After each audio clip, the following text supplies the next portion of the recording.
Summer special చల్లని kulfi. Mixie గిన్నెలో 10 జీడిపప్పు, 4 యాలకులు, 10 బాదం పప్పులను వేసుకొని మెత్తగా గ్రైండ్ చేసి పక్కన పెట్టుకోవాలి. కడాయిలో 1/2 లీటర్ పాలు పోసుకొని మీడియం మంటపై మరిగించుకోవాలి.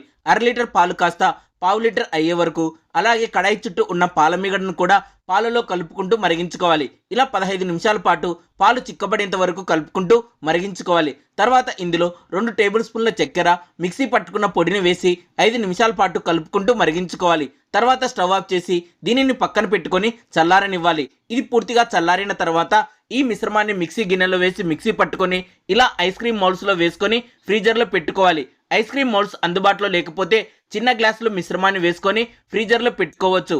వీటిని 5 నుండి 6 గంటలు లేదా ఓవర్ నైట్ ఫ్రీజర్లో పెట్టుకోవాలి. 6 గంటల తర్వాత ఫ్రీజర్లో పెట్టుకున్న ఐస్ క్రీమ్ మౌల్స్ను బయటకు తీసి వీటిని నీళ్లు ఉన్న గిన్నెలో 5 నుండి 10 సెకండ్ల పాటు ఉంచడం వలన మౌల్స్ నుండి ఈజీగా బయటకు వస్తాయి. చల్లని కుల్ఫీ ఐస్ రెడీ ఫ్రెండ్స్.